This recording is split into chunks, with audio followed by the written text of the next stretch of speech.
Hi, everybody. This is Robin Peter, and yeah, what are we talking today about? We're talking today about our childhood in of Rob this time. Yeah, how was your upbringing? How was this? You mentioned already a little bit about your parents. I don't know if you want to share it. What is your story on this Yeah, I don't topic? mind. Yeah, well, I was adopted as a baby at when I was born. I think I was put into two or three homes. Yeah, and then this is all information I have found through social workers that actually dealt with my case. And then I was permanently adopted by a couple, an English couple, in when I was 6 months old. And probably from that age until 7, 6, 7 years old. It was a very idyllic, actually, a very idyllic period. Very, very, in my memories of it, we lived in a very nice house and it was a very idyllic upbringing. My mum didn't work at that time and she was able to spend a lot of time with me. And then that came tumbling down when they divorced. My father and um, mother divorced, and my mother married a guy who was a womanizer, gambler. He was a drinker. He was a functioning alcoholic, as was my mother, actually. I didn't realize that at the point that time. And they decided to buy a pub and start and a restaurant as a business. So me and my sister got pulled into that world, and as children, it was very, very exciting, I have to say. The drama that it was there was never boring. Um, and I think that probably started an addiction to drama, actually, sort of not wanting life to be boring. And it was not a great, well, looking back, it was okay because we were left to our own devices as children to, entertain ourselves. But we didn't really see anything of our parents. And when we did, they drank all the time.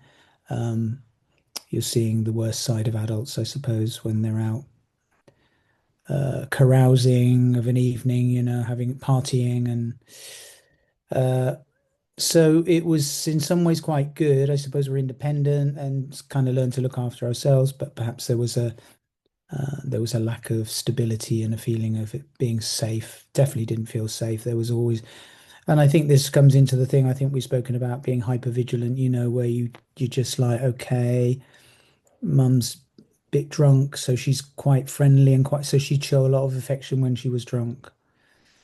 And So did you sit in a pub in the afternoons, or what, how did you? some of the times, like at the weekend, if it was late, maybe on a Saturday night, I'd come downstairs when the pub closed. If she would, what would generally happen is because then as I got older, when I was sort of 11, 12, 13, she'd come downstairs and get me, sorry, upstairs and get me and said, "Do you want to come down? They've closed. They get some Chinese food." It was nice. It was, she was drunk and she was affectionate and friendly and, she wasn't abusive. But then suddenly something could trigger and they would have an argument and then it could get physically violent, Oh, glasses would fly, and they bottles would fly. drank during the day, so that they were always drunk They in the were pretty morning. much, yeah, because in England it was like you'd start at 10 o'clock in the morning, so the pub opens at 10. There were shifts you do 10 till 2, you stop for lunch, and then it was 6 till 11. So all of that time, certainly my father would be drinking with the customers. And working. I mean, they were just totally functioning alcoholics because he was also running the restaurant. He was the chef. My mum ran the restaurant and the pub. We had staff as well. So it was drink was a very big part of that Yeah, lifestyle. and you went to with your sister. You took care of your sister. You told me, and you Yeah, went well, I to mean, school. And after the school, yeah, well, because my parents went to bed very late because they finished at 11, then they had to get up early, or well, they tried to stay in bed a bit longer. So I used to get up early, make breakfast for my parents, for my sister who's a couple of years younger than me, and then get us off to school. So I used to do that every day. Um, so I was quite independent, and then the weekends I'd work in the pub to get some money, work in the washing glasses, collecting ashtrays, stuff like that. So the work ethic became very ingrained and or how were early your on. parents when they were sober, or your mother, let's say, What were they in like? the morning? quite distant with each other, quite distant with us. A lot of arguments as well when they weren't drunk. It was always very volatile. It was always this kind of this is surface of like you're always watching because any moment it could just explode. I mean, that was the so you become very, very tense. And And that's how what I've did been. this, yeah, and how did this period end with the This partner? period ended when my so when I got to the age of 16, 17, he was I think that's right. They bought a house out in the country and we kind of moved out to the country and then my mum drove into the restaurant to work and to the pub. So I had a little bit less contact with the pub. And then he had an affair with a woman and then they broke up basically. And then she had another started living with another guy who moved into the house we had in the country. And of course, I was 16, 17. He was the new male in the house, and him and I started fighting. And I left home at 17. Uh, basically, basically, she gave me an ultimatum because the thing was, I got into trouble with the police over for drugs, and I came home, the police were there, I got arrested, and he left. This guy left saying, or Rob goes, or I go.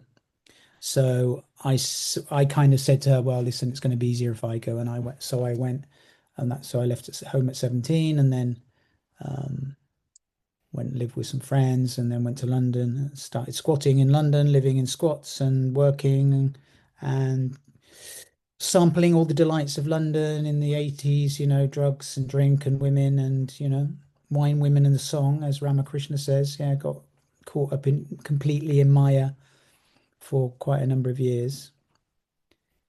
And that ended in a suicide attempt when I was 19, 20, I think. 2021, I think no, but it's a bit more like 21. And I ended up in hospital and came out of hospital, and I still kind of carried on that squatter lifestyle for a year or two, and then decided to leave London because I was going to basically not survive. People Mm. around me, a couple of people around me died from drug situations, and I just thought, and a lot of my friends came from very middle class families, and they were all into drugs. They were university students, but they had the safety net of good families, and they were getting put into rehabilitation.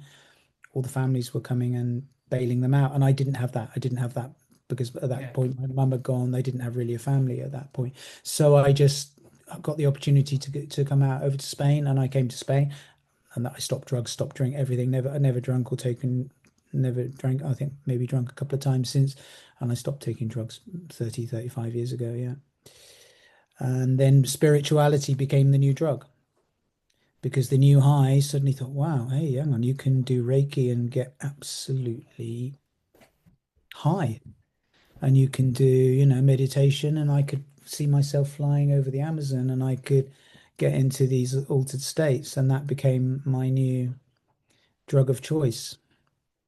yeah, without the substance, only the Zero inside brain substance. Yeah, substance. no, no, no, pure meditation. Yeah, yeah. It was amazing. And I thought, wow, this is it. And that's when I discovered kind of like some of the therapies, and then the idea of enlightenment came up, and that became the carrot on the stick for a few years. Yeah. And now we are here, And now, two, now we're here, 2020. 2025. And perhaps knowing less than I ever did know in a way. Yeah. Yeah, we are in the humbling period, we just said. Really. Yeah. A lot I of feel, yeah. conflicts, things coming up. And then Some, all yeah, that buried stuff which was unsafe, so that gives you a little bit of a background. It's a very unsafe period in my life, and I haven't mentioned, relationships with women and all that stuff. That was very traumatic. I had a daughter during that period who I wasn't able to be there for either. Um, and it was always, always, always been about safety or the perceived lack of safety. And it's only now in the last couple of months that for whatever reason, because I can't say it's been conscious, that it appears that it's safe for these things to come up now because I'm in a place where they can be processed Mm. properly. Um, but I'm, a work in progress on this. It's a big, absolute beginning for this, for me on this. So that's where I find myself. Mm. Mm, and yeah, it's been very, very interesting and very, very, very humbling. I feel like I've been smashed again. You know, when you feel you've been Yeah, I feel smashed, like that too. do you? Yeah. Not in a bad way, not in such a bad way. It's kind of like, I don't know how to explain it. Yesterday I went out and I just the whole time I was out, the mantra was it's safe to be in this body, it's safe to be here, it's safe, everything is to say, everything's safe. And the difference was just in it, with the family, I just didn't feel like I wanted to interact in the same way that I used to, but not in a kind of like dissed me over there and them. It was from inside. And but the ego wasn't in the same, it didn't feel like arguing with them, or it didn't feel like getting to, it was just felt peace, just felt very, very peaceful. And When? Can you this describe was it? What? yesterday when we had a big family Yeah. gathering yesterday. Yeah. And the normal thing is, you go out Barcelona, you know what it's like, busy Saturday, Yeah. parking, and the car, there's the kids, everything's like, and I just, no, I'm not doing that today. It's just going to be, everything's taken care of, everything is safe. And for me, it was a very, very different experience. For everybody else, it's probably just the same, but I just felt very, very peaceful and very, very, I could just see that I'm just been in a constant state of anxiety probably all my life. Yeah. And I didn't feel the same, that there was a lot, sort of, a lot less of it. And I would have denied that a couple of months ago that there even was anxiety in my life. I would have absolutely nothing. No, because I've done a lot of meditation. I'm quite, very self-aware, blah. There is no anxious, anxiety. And that's absolutely not the case. My whole body is just like, and now it's just dissolving, dissolving, dissolving. But at the same time, as it dissolves, you start to see certain forms of conduct that are designed again to keep the ego safe, to keep you from, you're basically playing out your past with, Yeah. you recreate the play every time you cast all your parents in all the roles, friends. So what did you do different? Can you describe this a little bit more? So there was, Yesterday, yeah. so what I did differently, because I've been doing the technique as well, so it wasn't just, it wasn't just this. So this is off the back of the technique that I've been doing, because it's been like inquiring into, um, finding out in the body where that sort of lack of feeling safe is. So there's that's dissolved quite a lot. And then the decision was yesterday, every time I could feel the conditioning coming up, right? Oh, it's going to be a real nightmare parking, because look, the place is full of cars. We're not going to find a place to park, and I just wouldn't allow that to go. It's just safe. You don't have to worry about anything. Everything's safe. It was a bit like the typical manifestation thing, really, I suppose, in a way. Mm. And we're driving down, boom, car space, bam, park the car. Okay, it's safe. You don't need to worry about this. You don't need to control things. You don't need to, because I'm always kind of managing people and things. I said, I'm not going to do that today. Let everybody do what they want to do. If they want to go this shopping center, if we want to go and watch the volleyball match, my granddaughter plays volleyball, or if you want to go to a Christmas, whatever, I'm just going to go with it, because there is no danger. I don't need to be controlling the narrative all the time. Yeah. And that's what it is, because control means safety. So if I say, Yeah. no, it's better if we do this and that, and let's do this and let's do it. And then if we do that, and then I just did none of that yesterday. Yeah. And the strange thing was, a lot of the things that I would have negotiated to do actually just happened automatically. Interesting. Huh? That was interesting. That was weird. Yeah, it just happened as I would have done it without Wow. saying a word. Yeah. That was fascinating. Very nice. So can you look back to this experience of the in the pub? Is there still a little boy somewhere in your system? Try to find him. Is there still? Mm, Close your eyes and look in your body, please. Is there somebody left from that time? yeah, there is very much so. Yeah. Where is it? I mean, even the need to control your sister, to save your sister, maybe it has to do with that too. The responsibility. I think, yeah, possibly. I think it's to do with,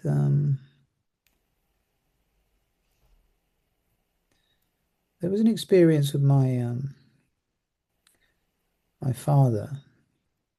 They had a big argument, and I felt very shameful and very angry after this. And this is the one that's come to mind now. So my parents had a massive argument really Mm. late at night, and my mum came screaming to my bedroom, and we locked the door because he was getting violent, and he smashed the door down. And I remember we were in bunk beds. Do you know what bunk beds are? Those beds, you got one at the top, one at the bottom. No. Bunk beds. Well, there are beds on top of each other. I don't know Ah, how you yeah, say it. this Yeah, bed, yeah, yeah, beds. yeah, Yeah, yeah. They're called bunk beds in English. And I was in my top bunk, and my mum was in the bottom bunk. So he smashed down the door. He dragged my mum out of bed, and I started throwing things at him. And I was a child. I couldn't really do anything. And they had a bit of a fight, and we got him out. And anyway, so I don't know what happened after that, but I remember the next day they'd made friends. They'd made up. And the next day I remember going into the bar, and he was with customers in the bar and my mum. And I remember looking at him thinking, God, how could you be with him after what happened last night? It's just literally a few hours later, and it's like nothing had happened. And then he started laughing at me. He said, "Oh, last night Robert got angry with me and he threw his toys at me," and they all started laughing at me. And I just felt so fucking, don't know what it was, humiliated, that feeling of being completely um, helpless, and even my mum, I felt betrayed by. I just felt yeah, like, and also this, is that love? If that's love, I'm not sure I really want to, um, definitely. get into this. It's like wow. It just popped into my head as you mentioned. So I don't know what age I would have been. That would be something that's come up anyway. Don't know if you Yeah, want to so work let's that. say it was Mm. with 7 to 10. Yeah, I think I was a bit. I must have been a bit older. That must have been around 11, 12, I'm guessing. So Yeah, or where maybe in 10. your body is the Yeah, let's energy? see where. Let me try and see where it is.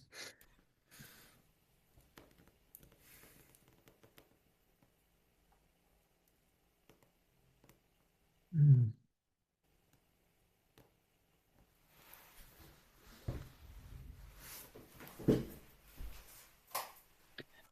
Yeah, it's in the lower spine, base of the spine. It's kind of, it seems to be root chakra stuff as general, or maybe the second sacral relationship area, but it's always very low in the stomach and the back. Yeah. It's kind of like So let latent. him be free. Just let him be free and said, I don't need to control you anymore. It's safe to let go. Yeah. So let me know what happens with the energy. So you can imagine the energy can go up to the sun over your head Yeah. or down to the earth without thinking about it, without what it is. Essentially, some energy.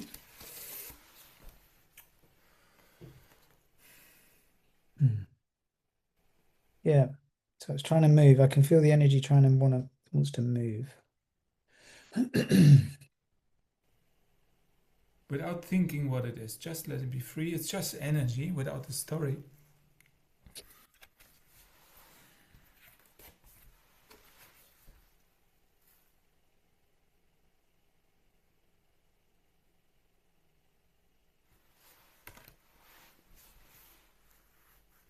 Just let it be free. You can let it get bigger, like a pump. You pump air into it Mm. and let it be free. You can stay, it can go, not pushing.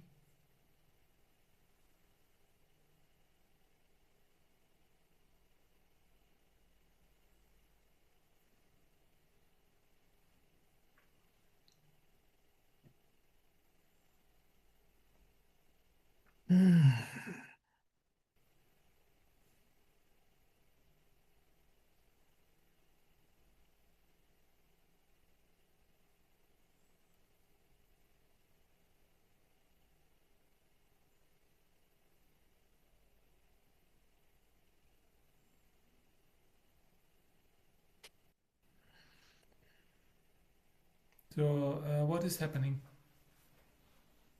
It's just a shifting of energy at the base of my spine. Hmm. There's like a kind of restriction in that area, which happens quite a lot when I, seems to be a lot stored there. Mhm. and it's like a trimmer, like a trimmering. And Mhm. Can you ask him what he wants? Think again of the boy with 11 years in this situation. yeah, it wants to feel Say it again. safe and loved, wants to feel basically safety. The feel is a feeling of a child wanting the adults to help, to make him feel safe. Mhm. So That's now the imagine, yeah, Cool. imagine that the safety is there. Tell him when the safety is here, you are totally safe. What else do you want?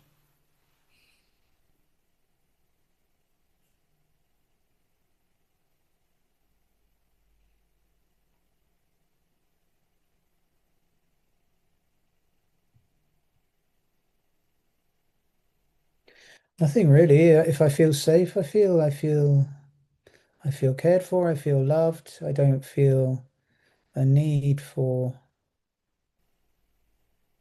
it's just no, just getting away from that anxiety and that tension, that constant tension.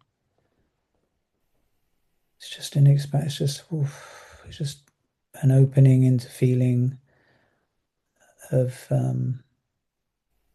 space. It's so contracted. So and let's imagine the space is not contracted. What will you find in the space?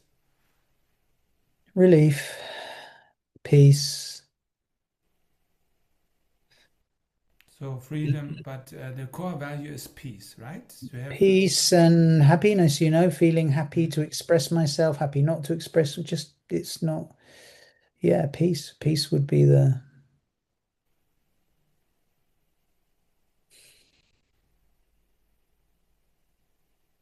good. Peace is here, right? So tell the boy when you have, and you can go backwards. You can bring the peace to the safety, and the safety and the peace to the boy, and ask him how does he feel.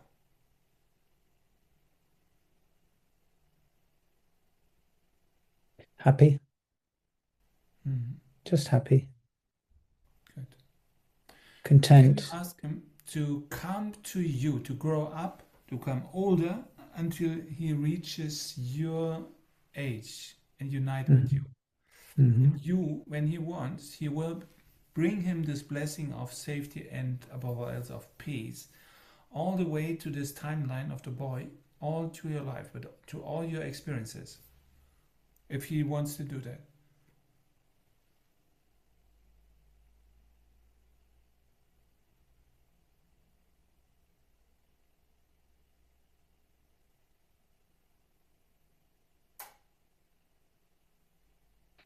Yeah, I can feel the energy up here in my heart now. Mm. Mm. So, how old is he now? No, he's my age now. He's me. Wow, this was fast. Wow.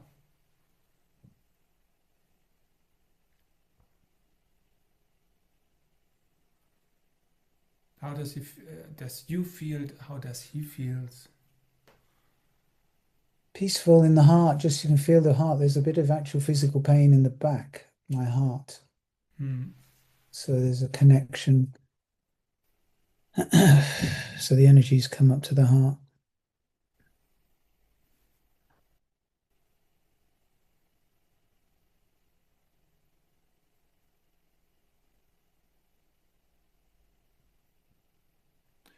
And envelop yourself in safety too.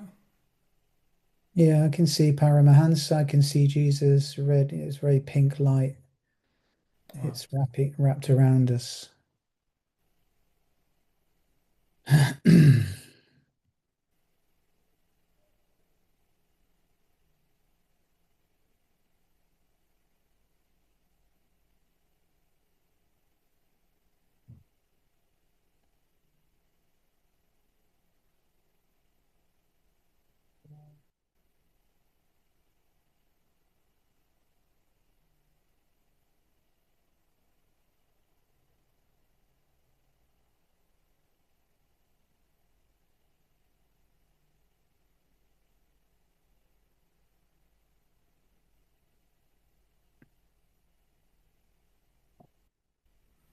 Okay, let's go into a meditation for a moment and imagine yourself in your body, and imagine yourself as space in the body. This is your consciousness. Filling your body with consciousness but also with emptiness. And all the energies in the body you let free. You can move inside and outside as they want. And you also open the space for the space outside your body. So you unite the space outside your body with the space inside your body. And it's all you. It's all your own consciousness.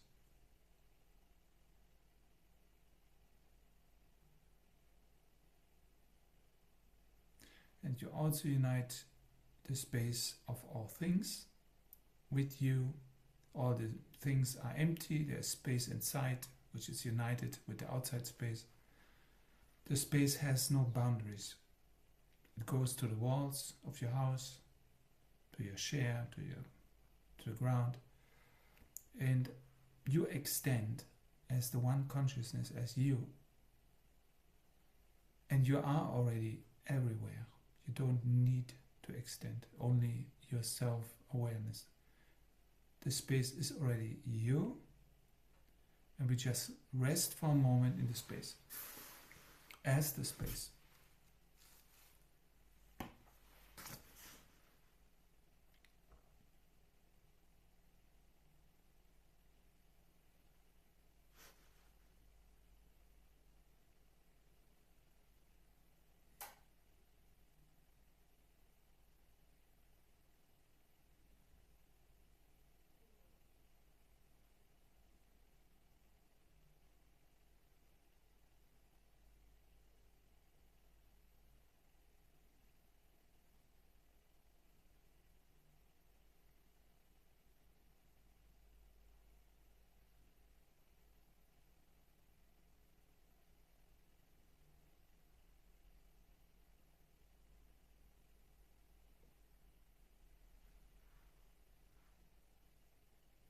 And you see there's nothing to do.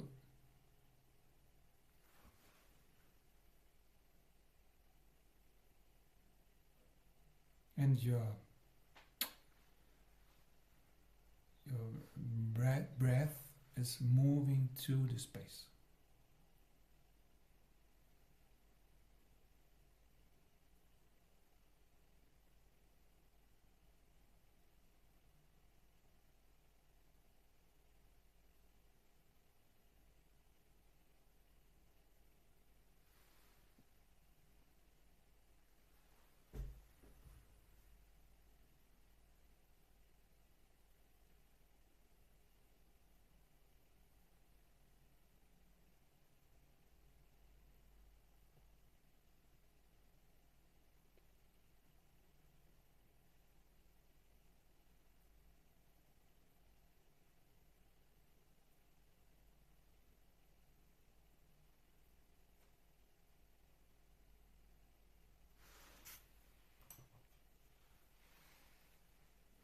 So let's come back. We have, at the end of our half an hour.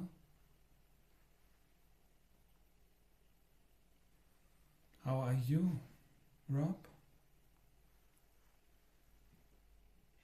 That was blissful.